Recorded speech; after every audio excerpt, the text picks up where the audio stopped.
Hello, we are back. Another week, another show, close to nowhere. And Jordan, Jamie, how you going? I've lost my beard. Yeah, it's gone, isn't it? Where's it gone, Jamie? Well, about 3 years ago, I bought a beard trimmer because, you know, when you get to that point where you it just keeps growing. And I've got this weird thing where, particularly on the sides, it starts to go a bit curly and look a bit pubic. Yes. Yeah. So I would say more sort of cat weasel would be the. Yeah. So anyway, I got I got this beard trimmer with the idea of kind of making it a little bit neater.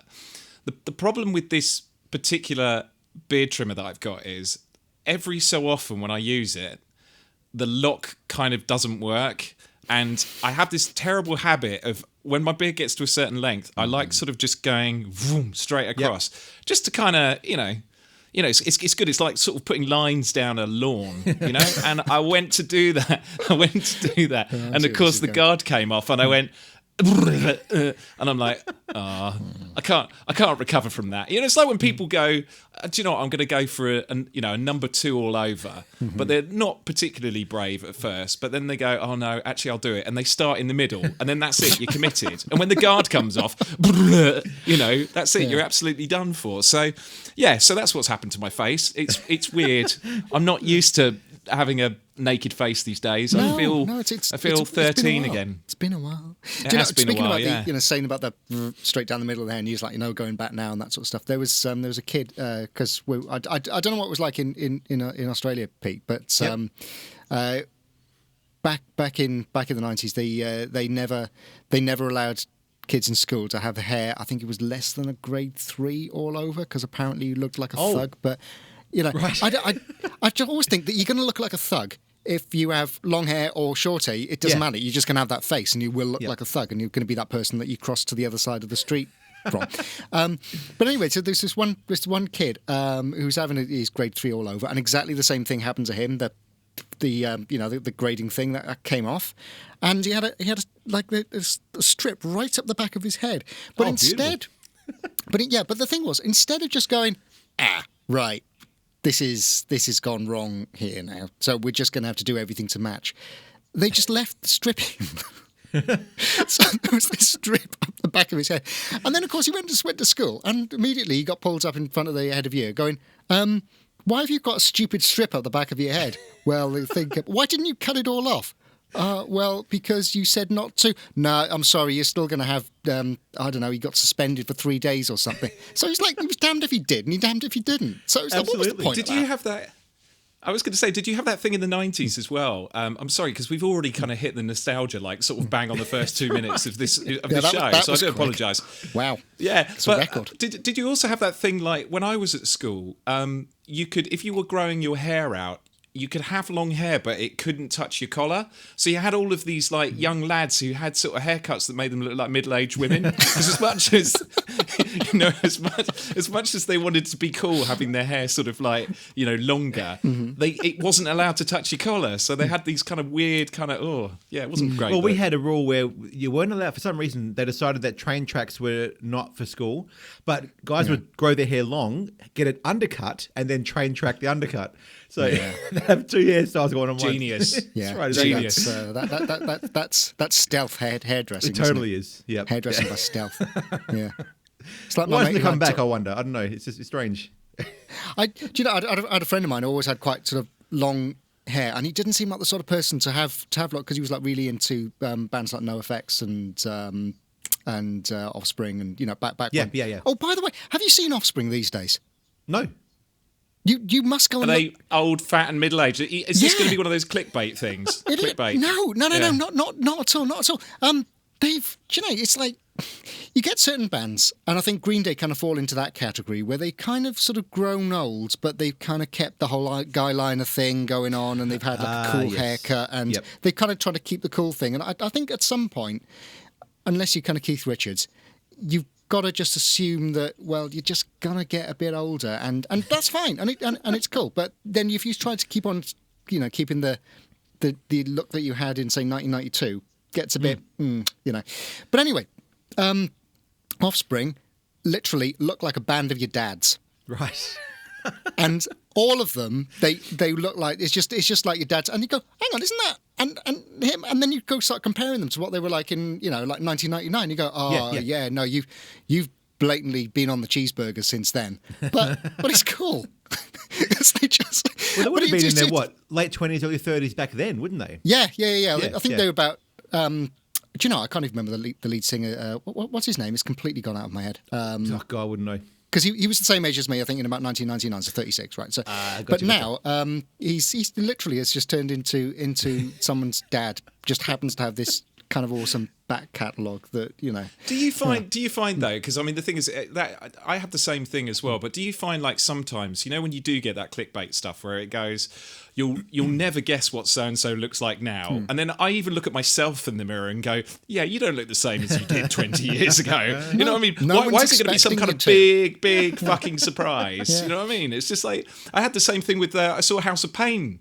I saw like House of Pain being like interviewed last week, and it's like, oh my God, he's an old man now, and it's like, well, yeah, I mean, clearly there's a long time ago. Yeah. I was actually going to finish off the story about my mate's hair because he just put it up to a Mohican, but then that seemed very uninteresting compared to, you know, talking about old offspring getting old and fat. You can go and look. We'll put this in the thing. But Indeed. They're playing an acoustic session at some radio station somewhere in the Midwest. I can't remember exactly what it is, but at one point they crack out some ukuleles. Oh wow! That's where Offspring are these days, and it's rather charming to see. You know, it's not that sort of thing in ukuleles. It's more like, this is cool. Tasteful. In a nice way, as opposed to painfully, you know, high cheekbone cool. But, yes. But there we go. Yeah. Anyway, should we have some music before we ramble? Yeah, let's get stuck into it. This one here is it's sort of an animation. It's actually real footage, but I've tweaked it to the point where it looks a bit sort of animated. I got the band to record at half speed, and then I sped it up to double speed, so their movements are a bit more animaty-ish. I don't know what the word is. The band is called Them Jackdaws, and this is the song Hollywood.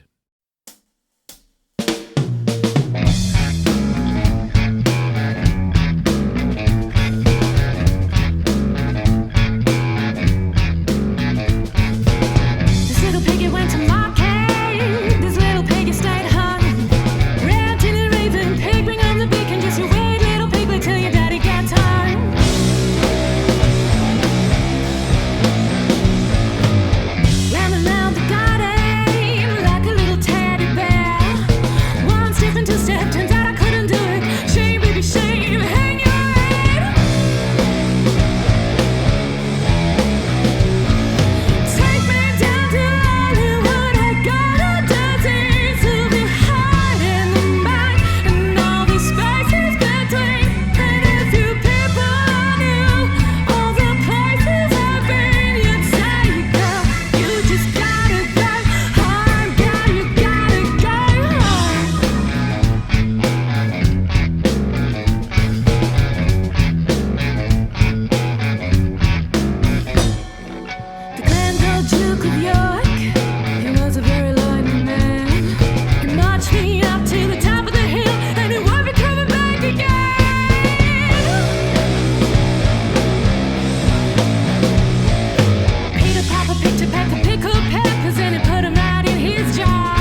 So there you go. That was Hollywood by Them Jackdaws. Bit of an interesting sort of, I guess, visual sort of effect we're going for with that halftime thing and everything. I suppose on the subject of unusual or interesting music videos, have you ever come across many songs that were made because the video was so good? Or vice versa? Any videos that were terrible and that resulted in the song being perceived really badly? I can think of plenty of the latter ones. I mean, of course, it's always the famous example of Addicted to Love, isn't there? I mean, that's a really pedestrian song if you listen to it, but then... I know what you mean, yeah. Yeah. I mean, that video is kind of totally non-PC these days, isn't it? Because it's got... It has ladies that are smartly dressed in the background. It's the sex objects, and that's not allowed. I would honestly, we should bring our former colleague Minky back in at this point, and she'll tell you exactly why that is allowed.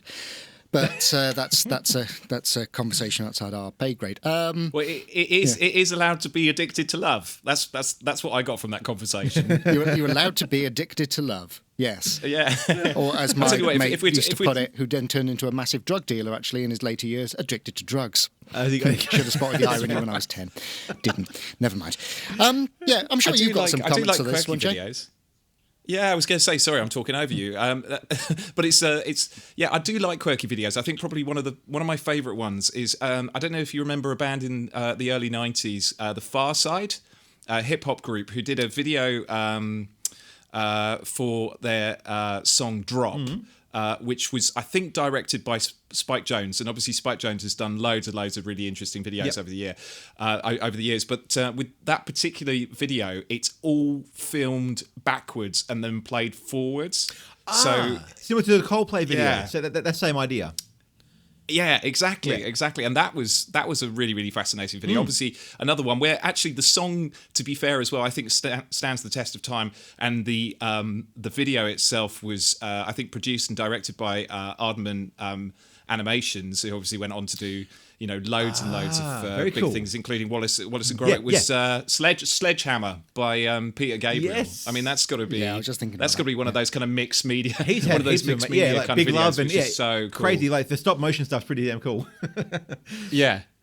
Yeah. And I mean, there's even more recently. Actually, there's I don't know if he's ever sort of made it into Australia, but there's a guy called Mike Skinner who goes by the name The Streets. Yeah, of course. He's got he's got a video that's just come out for a song called "You Don't Love Yourself as Much as You Love Him," okay. And it's again one of those videos you really need to watch because it's got a real. It's been filmed on green screen and then put into again a kind of like mixed media format where it looks like the individual elements of the street have been photographed separately and then stitched together, cool. And then him and the other guys have been added into it. But very, very interesting video to watch. Yeah, very quirky. Yeah, that's great. Right, Pete, I've got a question for you here because you make music videos. By the way, you can contact Pete and you can get him to make your music video for the simple sum of you'll let him do that. Yes. But yeah, I mean, how do you work with it? How much do you actually involve the bands in your process? Do they come to you with an idea, or do you say, well, look, this song makes me feel this, that, and the other. I've come up with these ideas and pitch them to them. How does it work? Yeah, sometimes they'll usually, or in the part, funny, but before I made my film, they'd come to me and say, we've got this in mind, can we do this? And it'd usually be pretty conservative things, like we want to be in a room and can you film us as if we're playing along, like lip syncing? Oh, that's crazy. Okay, we'll try, but we'll see what happens. So that stuff there was pretty simple. But then after I made my film, they then got a bit more creative and like for example the stuff like last week with Dr. Cousin Friends, the Locked Up video. They wanted more of a storyline sort of feel to it. So sometimes they'll bring me a storyline. Or other times I'll just say, here's a song, what do you think would work with this? So I really enjoy the creative side of things, being asked to involve myself with the story as well, not just a behind the camera press record. Yeah, I think do you know the one thing always used to wind me up when we used to do Recharge, because every so often we used to get bands that would send along their videos just to give us, I suppose, something to talk about on air, and the ones that used to what I don't say annoy me, but bore me to death, was when they had like a band setting up to play a song. And that used to be like, every 10th video, there used to be the one where the band was setting up their gear to play a song. And it's just thinking, Oh God, how many times can you actually make turning a wing nut interesting? It's just not, You've got a thing here. Make it fly. But they didn't make it fly at all. Why is it also as well? Like with like particularly like metal bands, they always want to be filmed by like a small man, somebody sort of between 3 and 4 foot. Do you know what I mean? So they sort of tower over. I made a meme about that actually. That almost every metal shot is taken by a 5-year-old because they're all looking down at it. Yeah. Or look it up. In the rain. Don't forget in the rain. Yep. Yeah. And the points of a metal clip, slow motion, dark, long hair. You got it. Yes. Yeah. There's a lot of that going on. Yeah. Yes. That's why I suppose eventually it all just kind of becomes self-parodying, isn't it? And it's you also get the indie bands that do a lot of walking down streets as well, don't they? There's a lot of walking down streets in indie band against traffic. Videos. Against traffic. Yeah. Oh dear. Or if you're Richard Ashcroft and you're sort of wandering up the road jumping on car bonnets, is looking a bit cross. Absolutely. Yeah. Do you know it's funny though, isn't it? It's like in these days of the interwebs that more videos for songs aren't kind of a thing. It's almost like that you've got this wonderful medium to put your music out there too.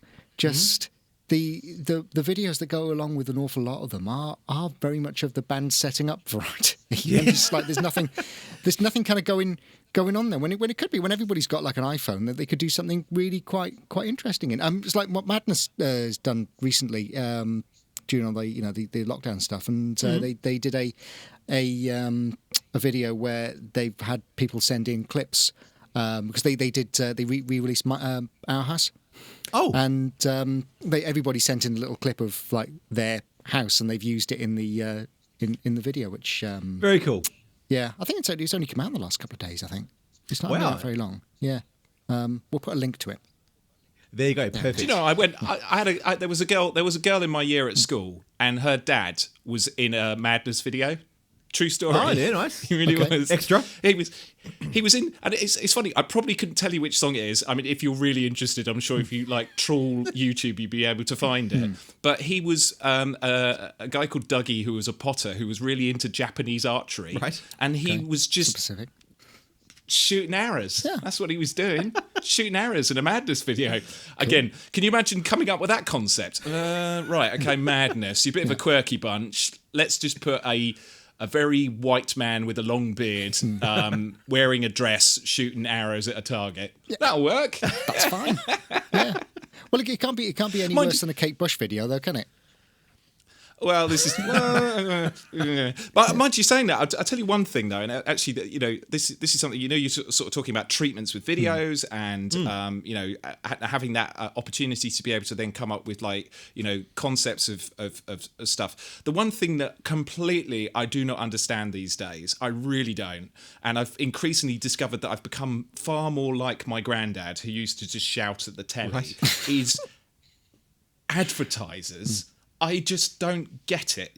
When you're watching these adverts and you're like, how on earth did somebody get paid to come up with this thing? I mean, my kids just get annoyed with me now because I'll sit there, and it's very rare that I'll watch stuff like on terrestrial TV, but it will be, I'll just sit there, and after every single advert, they just know I'm going to mutter stupid advert, because I do. It's ridiculous. I mean, honestly, you start looking at it, you start trying to break it down, and you're like, how on earth is anybody paying money to these people to try and sell their wares? It's crazy. Well, I wonder sometimes I used to ask myself on a daily basis, Jamie, and I will refrain from comment upon that point further. That's all I just wonder if it's a bit of design by committee sometimes. Like the ad agency will come in and they'll give the idea, but then suddenly the people in the company will decide to put their 2 cents in, and it turns into this weird, I don't know, a horse that turned into a giraffe. Yeah. Let's just say, Pete, that it's not their 2 cents. It's more like they're just putting bags of cash on the table as far as their opinion goes. And maybe. And then, do you know, this is going back a few years when I used to work in radio advertising, and we had. We had an advert for a certain car dealer chain who dealt for a certain car manufacturer, and they came in with the brief that their radio advert had to mirror their press advert, which is fine. But their press advert basically had a dog on it. Right. I like dogs. Yeah. Thing is, it was like there was no reason for the dog to be there apart from the MD of the car dealer chain liked dogs, and he put his dog, on the press ad, and he said, "I want that dog in the radio ad." And the guy that was having to write it, I just remember him just sitting there with his head in his hands at his desk, just going, "I can't. We could have a talking dog." And the guy was like, "No, I don't want a talking dog. I don't want this to sound quirky at all, but I want the dog in." And I want my actual dog on the radio. And he's just sitting there, just going, "How does that?" I don't understand what this guy... Did he want it to bark? Did he want it to just... Well, this is the conversation that sort of went between everybody. And the thing with this guy that was doing the copywriting for this, he quit about 6 weeks after this because he just basically had enough of this bullshit. Oh, my God. That's great. So you're right, Pete. You're right. It is definitely done by committee. Yeah. And I could tell you some fabulous stories about those things, which I'm not going to do on this public forum. So bizarre. That's so bizarre. Oh, dear. Anyway, should we have some music then? Yes, I think so. There's another song now. This one here is also a fairly animation-looking one that I produced. This one here, though, is pretty special. I made this with a guitarist in Australia called Phil Emanuel. You may have heard of his brother, Tommy Emanuel. Phil Emanuel is amazing guitarist in Perth. He was touring in Perth at the time. I did a collaboration with him, and this is the result. I'm on mandolin, he's on guitar. It's called Keep Up Cletus by Pete Renzulo and Phil Emanuel. Okay, boys, get nice and close to those microphones. We're rolling. You ready, Cletus? Okay, come on, boys.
So that was Keep Up Clearness by myself and Phil Emmanuel, an instrumental track, which you don't hear much really these days, do you? Apart from maybe EDM stuff.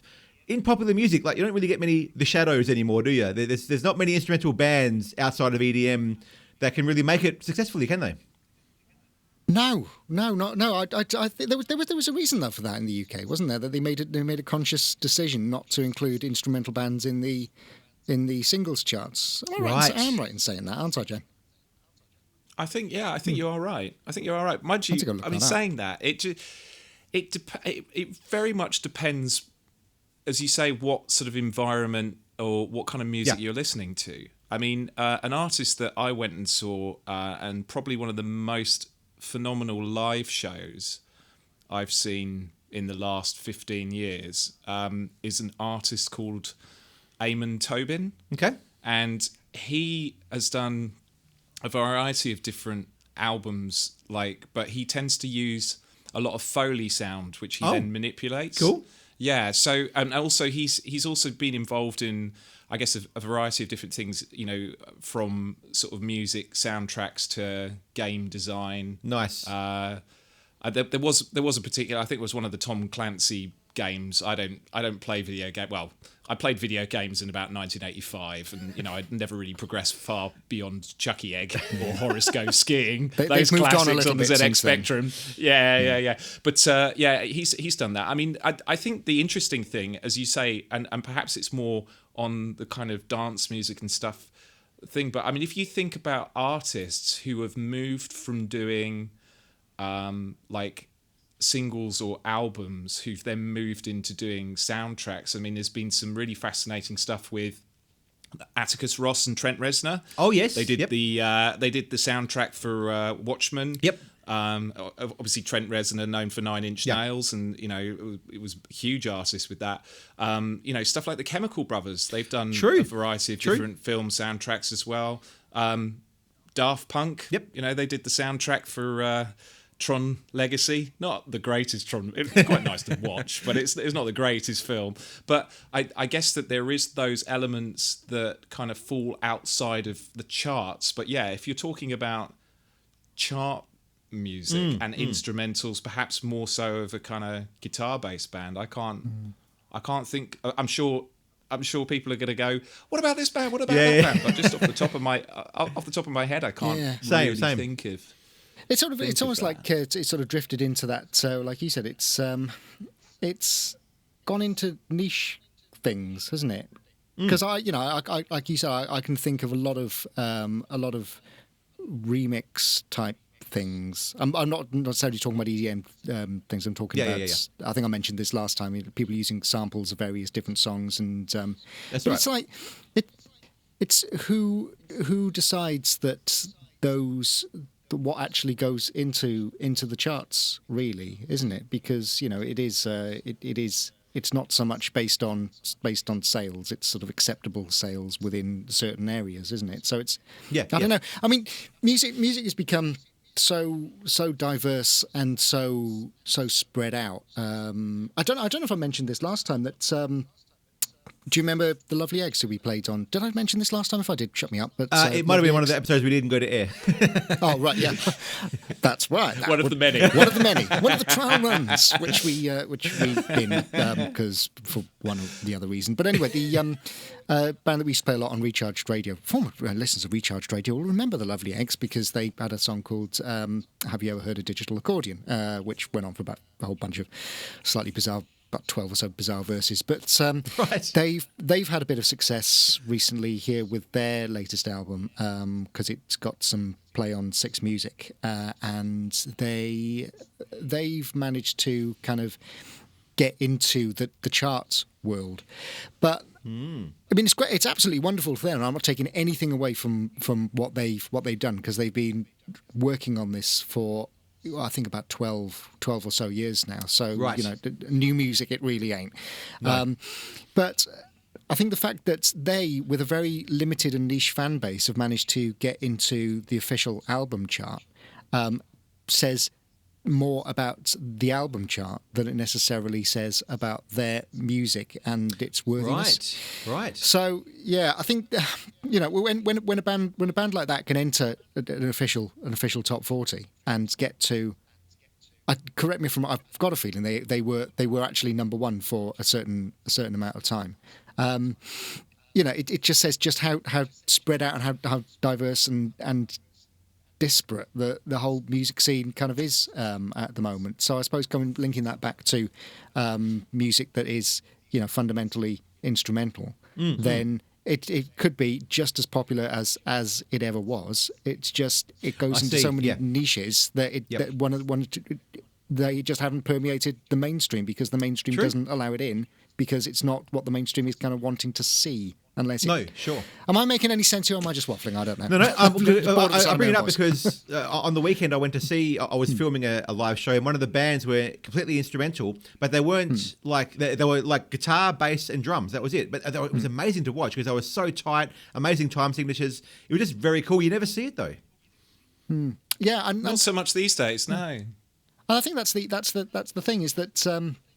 Because it kind of isn't in so much in the public consciousness, that there's going to be less of a movement within that direction. Yeah. Really, isn't it? I mean, I've made an attempt to listen to the local commercial radio station, and I don't honestly, coming back to that whole music that's designed for certain audiences. I don't think there's ever been such a time as now where pop music of the mainstream variety has been so tailored to who is actually supposed to be buying the records. Sure. Because we've talked about this before, haven't we, James? Like bands in the the mid to late 90s. So we reference the mid to late 90s a lot. We get this, okay? We're aware. It's our era. But, we are of a certain age, right? We're not kids anymore, but we're not old. That was our thing. So if you don't like it, then. But the guys that were in bands there, they were all that much older, but guys that were about say 12, 13, we would still like those records. But now it's the records that are coming out now are primarily designed for kids to be listened to by kids, and they're kind of played by kids as well. So everything fits into that box. So someone our age will listen to it. You might go, oh yeah, that's an interesting. God, I don't know, technical part of it, drum sound, for example. But then you listen to the rest of it and you go, no, this completely doesn't apply to me whatsoever. And you can't relate. You just can't relate. Yep. I don't know if that just applies to back music. to the point. Go on, sorry. No, I was going to say, I think that kind of goes very much back to the point that you were making on the first episode, was that actually what you're probably increasingly starting to find is that musicians are finding different formats to be able to actually make a living out of what they're doing. Hold that thought, Jamie. Hold that thought. Hello! You can keep this in if you want to, Pete. This is Aidan. He's my son. Hey, Aidan, how are you, mate? And he's just had his hair cut. Come here. Fantastic. Oh, looking sharp. You're looking sharp. There he is. Looking sharp. Two thumbs. Two thumbs. Two All thumbs the No up. train Two tracks thumbs though, up. eh? Can you do... Yeah, no train tracks. We haven't got a pair of headphones around here at the moment. So, go on quickly, Aidan. Say hello. Oh, have you gone shy? I love it. That's it, yeah. He's gone shy. Go on, right. You've got to bugger off, bless mate, you. because Daddy's busy. Daddy's busy doing all this, That's ace parenting right there. That's it. Ace parenting. important stuff, talking absolute rubbish on the internet. Yeah. That's right. Oh, do you know what? The dog's in yours now as well. Just That's hang right. on, I'll be right back. Shall we go to a song? Go on, BT. Let's do it. Yeah. Okay, so next up we got a song by a band. Well, it's an artist called Robert Hinton and his band, and the song is called "Boat in a Bottle."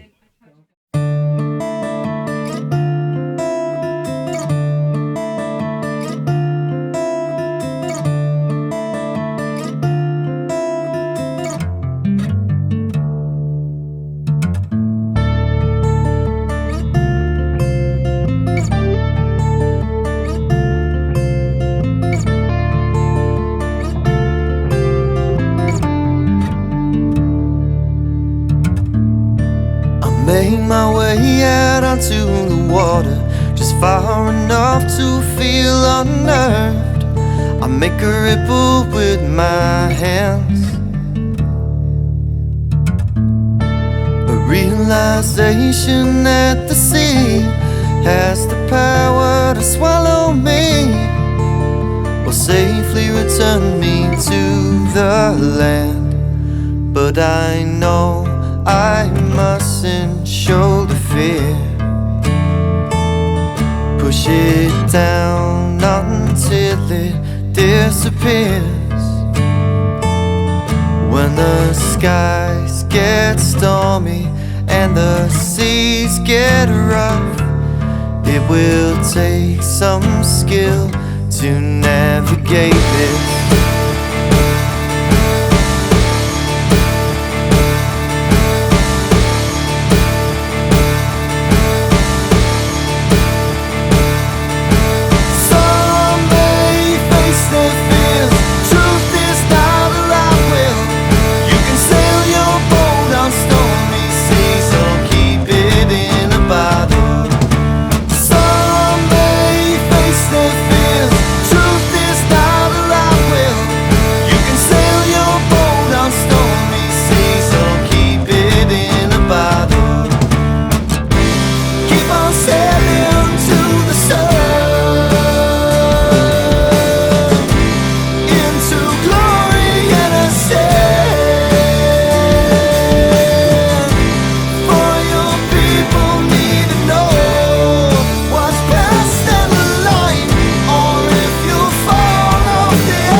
But I know I mustn't shoulder fear. Push it down until it disappears.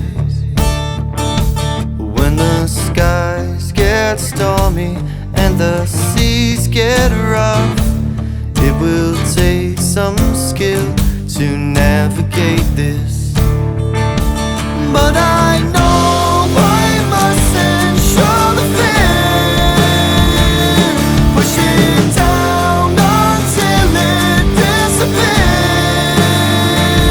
When the skies get stormy and the seas get rough, it will take some skill to navigate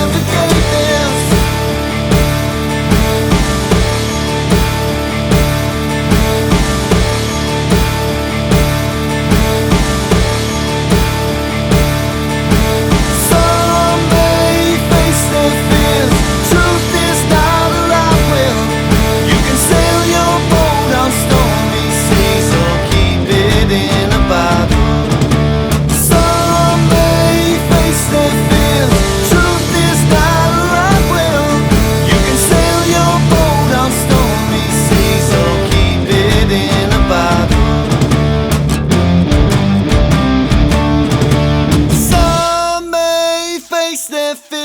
Truth is not a lot, well, you can sail your boat on stormy seas or keep it in a bottle. So that was Boat in a Bottle by Robert Hinton. These artists, by the way, are recorded through me. They're all independent. All the videos and the songs are independent. I was just thinking about the days when you had one take to record. You didn't have multiple tracks to go back over and overdub. You had one take. Are musicians more, I guess, relaxed these days or more lazy these days compared to what they were in the 60s and 70s? Ooh, that's good. That's a charged question, that really, isn't it? Can I just talk from a personal experience about that?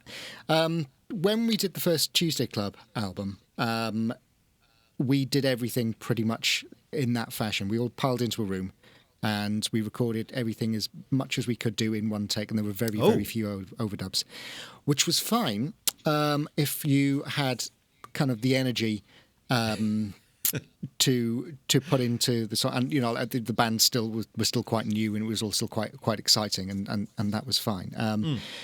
But on reflection, I don't think any of us were immediately happy with the results, because it was kind of felt that it was rushed. Right. And I suppose thinking about that a little bit, bit deeper, because you know you have the ability to go back and change things. That does make you a little bit lazier in the way that you play it, and it's only by kind of circumstance where it doesn't get redone or patched later. So I suppose then leasing that back to guys that went into the studio and were literally, in some cases, as we all know, they were cutting things there and then to vinyl. Yeah. It gives a sense of urgency of the performer to get it right the first time, rather than what we did, which was, well, we can go back and do these things, but we just didn't bother. So instead of actually treating it as like, right, we're going to go in there and we've got a certain amount of time and they have to be right, it was like, oh, we could just go back on this later on, and we just didn't. And also, I think the other thing is we didn't know the songs well enough then to play them as well as we did later on, because I know one of the songs in those sessions, we played it as we played it then, and then we played it live a bunch of times, and it transformed itself into something completely different. So we had to go back and re-record it later on. We did a whole bunch of overdubs on that. We kind of crafted it to get it right. So I think performers now. It's not. I don't know. It's not a criticism really, but I think you're forced into being a little bit lazier because you can, or just be complacent. Like you can do it again, or you can fix it in the mix, sort of thing. So. And also, I think going back to the early days of recording, I think because the artists were going into the studios a lot of the time, having been very, very, very well rehearsed and what they were doing, they were kind of more proficient in the music that they were recording. So if they were going to record it, chances are they probably would get it the first time because they'd be playing it God knows how many times, all the way up and down their tour route over the last 3. Because there was no other option. You couldn't just go back and overdub. You had to get it right in the first place. So it was almost like it was more. You had to be more disciplined before you even went to the studio. These days, you start a band, the week after you can go to a studio and write the song in the studio, which is again not a criticism. It's just it seems to be a real change in the way people think about approaching their recording. I think there's an interesting other point here though, actually, and it's really to do with the way that what you can actually do on a production side now. So I understand what you're saying against sort of like a live in studio performance versus like a highly produced something. But the area that I find is probably more fascinating is when you're getting a mix of the two. So now, and it's been this way really, hasn't it, for possibly the last 10 years. But forensically, you can really look to tweak like live sound. So, I've know engineers and producers who know how to, kind of almost look at the image of the music and then take out the bits that they want and keep the bits in that they want to. So when I'm talking about that, it's like, I don't know, recording a live orchestra. You're going with something that big. You are going to want to record it as an orchestra, aren't you? You're not going to record the individual elements and parts and then produce it and put it together, are you? No. However, I can see Pete getting grey hairs at that very thought. But you can go as far as, and sometimes it's right to keep those elements in, but you can almost go in and say there's a creaking chair at that point, and you could literally just lift that from a visual map of the audio, as opposed to it being something where you're going through the WAV files and trying to find those elements. And I think that's the fascinating thing. You can almost like beautifully produce a live performance, but making it of a production standard that it is right. Yes. As something to listen to again. So I think I know what Jordan's saying. I completely get it. I mean, I think that also. Undeniably, it depends on the type of band, the energy, and how the producer can then kind of emanate what that band is. I've been in bands before, which, let's be honest, were kind of more party bands than like album bands, and then you'd record something and it would sound flat and it would never reflect actually the way, the energy of the performance. Whereas you could have live recording performances where you'd listen back and go, yeah, that's the band, that's when we were tight, that's when we were playing, and it doesn't sound like some wanky overproduced thing which just doesn't necessarily work. I think that there's places for everything, but as you say, Pete, you can get a bunch of strangers together and put them in a studio, and collaboratively they can write something and they can produce something. I mean, we look at sort of like the the boy bands and how they were put together, but then equally like bands like, I don't know, Linkin Park. You think back in the 90s, they were just essentially all plucked for their different elements, put together in a studio. They created an album and then became a band off the back of that. Just depends what you're looking to create, really. I think there's elements of all parts, aren't there, which are which are worth exploring. Exactly right. What do you think about it, Pete? Because we've waffled on. We've given our opinions. What do you think about it? The person that posed the question. See, I find it. I love.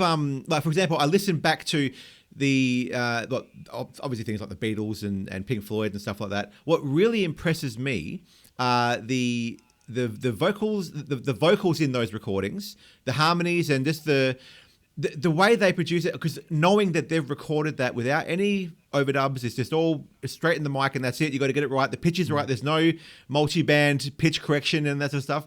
That was just, it just impressed me so much, because I have so many vocalists come in now, and the go-to is pitch correction for certain parts. Yeah.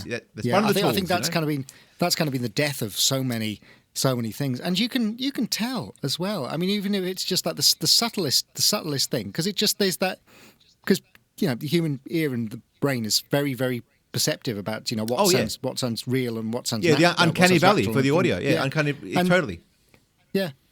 Think back to, and in fact, I know I sent you the video about this, and again, it's somewhere on the web if you want to go and hunt it out yourself. But somebody went through and quantized John Bonham's drums. Oh, and that's that is the other one thing of the, as well, isn't it? Yeah. Oh, that's one of the weirdest things that you can see, because the thing is, his beat is it's from here, isn't it? Yeah. It's from his heart. Yes. And when you hear the natural drums, the fact is that they're not completely on the beat all the time. That's right.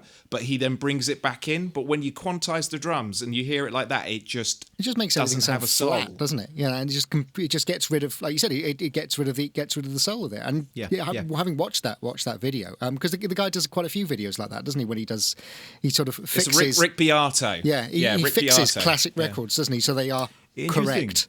Interesting. Yeah, but when they're correct, like Jamie says, they lose everything that made the record what it was in the first place. And I think because I produce records for artists, I know what's involved in getting them to sound good, and it's plugins and tools. When you hear stuff that stuff didn't exist for, you hear artists producing these amazing sounds, it just sounds more impressive to know that came from the artist, not from the engineer.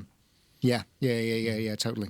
And can I just get on to though one point which I thought was absolutely fascinating. It was a video that you shared for a song that you did for Anticipation, your feature film, which had some screaming vocals. Oh, but yes.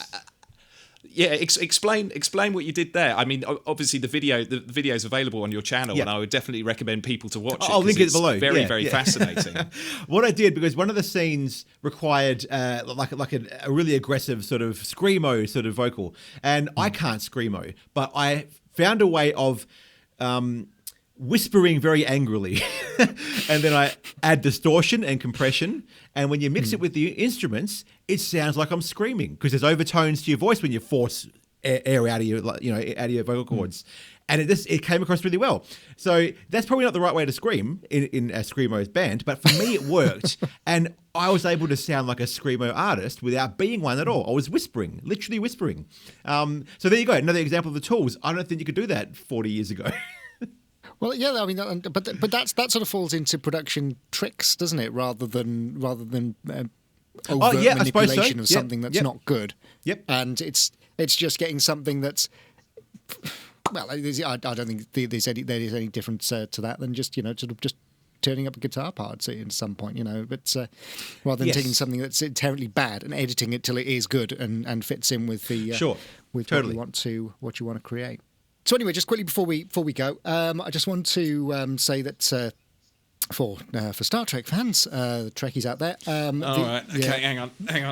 Yeah, you can go to sleep now. Okay. Bye, Jamie. Bye. I'm invested. I'm invested in this. Keep going.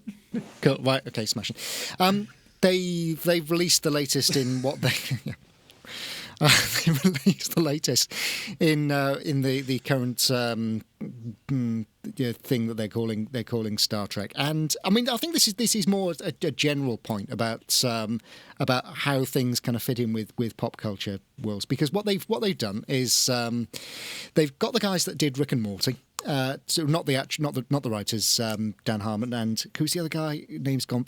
Justin Roiland. Thank you very much. Justin Roiland. They're not writing this, but the guys that actually did the animation for it, they're now doing an animated Star Trek series. So cool. Which is all about comedy and fun and cartoony stuff and things. Now, I've watched this, and as a Star Trek fan myself, and just been kind of left completely cold by the what they're calling Star Trek now, as a lot of people have been. I just want to go into these things with an open mind. So but it's very hard to, coming off the back of what they've done so far. Yeah. Yep. So anyway, you watched it, and I suppose it could be funny, but I always thought that the point with, because there were funny moments in Star Trek as it was up until the latest things, but it was kind of the comedy elements it was like comic relief. Rather than rather than just making something that was funny, because Star Trek isn't inherently funny. It's got funny it's drama. parts. Yeah. But like any drama, it will have a comedic element in some way. But you can't take the comedy and just make that the thing. I mean, as a filmmaker, Pete, you understand about how these things are. I mean, have you had a chance to watch it? I mean, how did it seem to you? Yes, I know what you mean. Well, the thing is, I took that trailer as this is based in the world of Star Trek, probably not in the Gene Roddenberry world, but a world of Star Trek. But I don't know what world they're basing it in anymore. I think that's exactly right. Who So knows? I'm taking it on face value. It's the setting is Star Trek, and it's just a comedy. I didn't see it as like this. I know what you mean. Like otherwise, it just becomes a bit too depressing and upsetting to Star Trek fans. No one else will care about this, but for me, it's like, damn it, what happened to the franchise? I know. And the other thing when I watch it, I just keep on thinking back to the Robot Chicken spoofs of Star Trek, which are absolutely perfect. There we are, Rick and Morty. There he is. Yeah. But in all of those, the things done that Adult Swim did, and there's parodies and there's satires. But I think the thing is, when you're doing a parody or a satire, you've kind of got to love your original source material, and it's got to kind of be as a standalone thing, and it can't be stretched out too long, because then the joke just doesn't work. Yep. I think I'm going to be boringly controversial on this particular one. I would question the fact that I think that potentially Star Trek is a difficult thing to replicate because of the because of those fans, much like yourself, who are very much. I don't think it's bad of me to say that you're quite a diehard fan, so therefore you're going to have an opinion on these things. But if you look at those elements, if you look at those things now where they're trying to do sci-fi, or as you say, like with the Orville starting as a comedy and then moving into something else. Very well, Jordan, how much of a fan I am of Armando Iannucci. I was a huge fan of The Day to Day, of Brass Eye, works that he did with Chris Morris. Then he moved on to things like The Thick of It and stuff. I don't know if you've seen Avenue 5, which is his venture into the world of sort of sci-fi and, and Star Trek. And I tried to watch it. It's got Hugh Laurie in it. Something actually when I was a much younger man, people used to say. I could not get past the halfway mark of the first episode.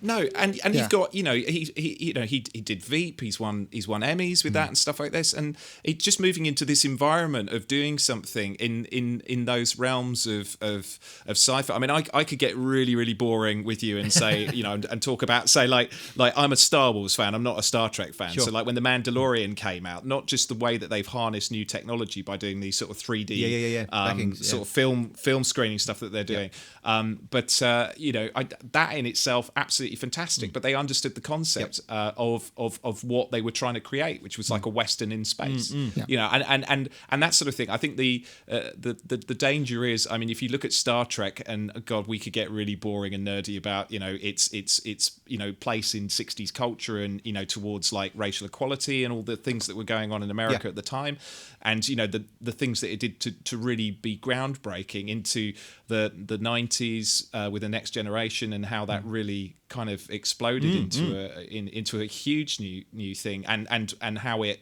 looked at technology and how it influenced technology in the way that we've moved. Now it's kind of stuck in this void of being, well, we've got the technology, not the technology to send us into space, because if that was there, George would be doing this film somewhere close to Mars. You know what I mean?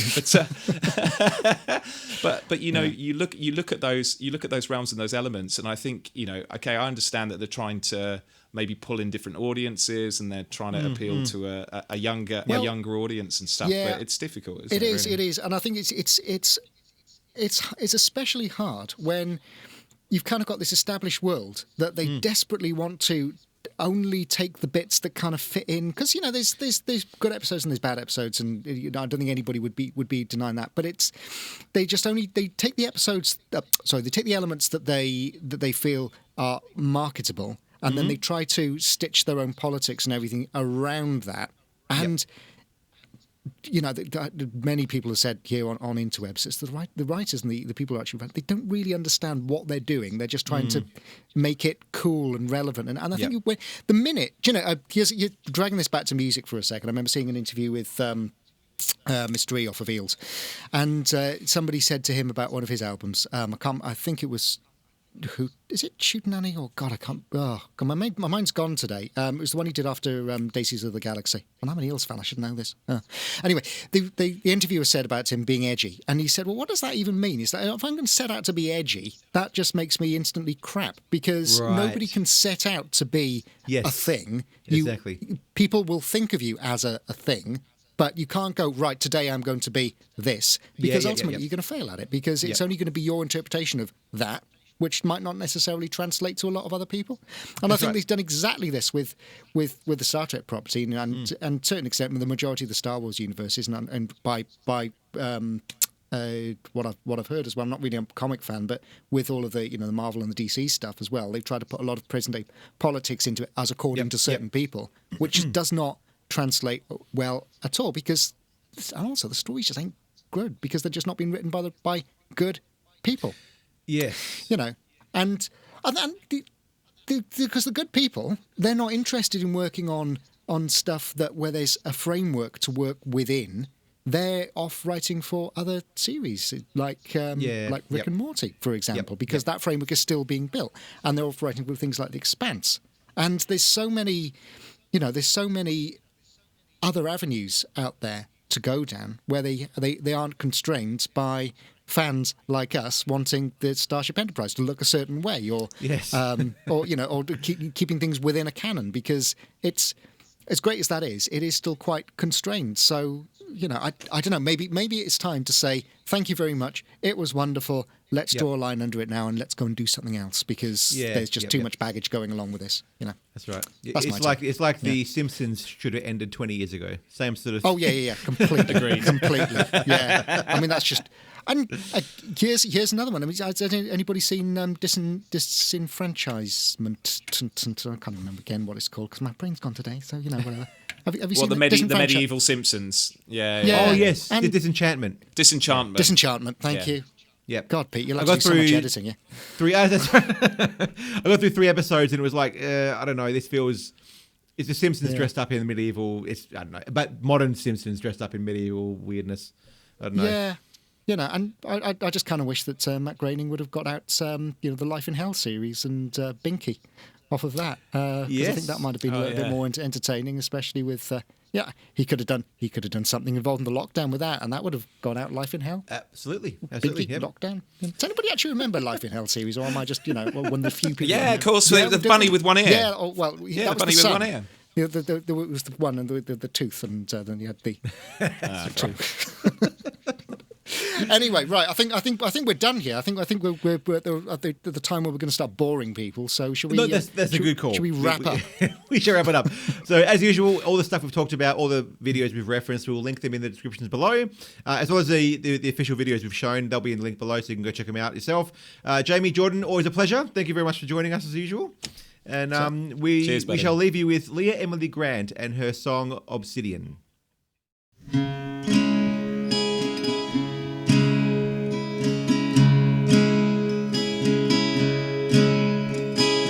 Yeah. Lips of black obsidian, roots so deep earth feeds the man. Wild wind blows, spirit girl shakes. These roots hold this heart in place. Wild wind blows, spirit girl shakes. These roots hold this heart in place. Close your eyes and raise your frequency. Warm-handed headache healer. Wild wind blows, spirit girl shakes. These roots hold this heart in place. Wild wind blows, spirit girl shakes. These roots hold this heart in place. Wild wind blows, spirit girl shakes. These roots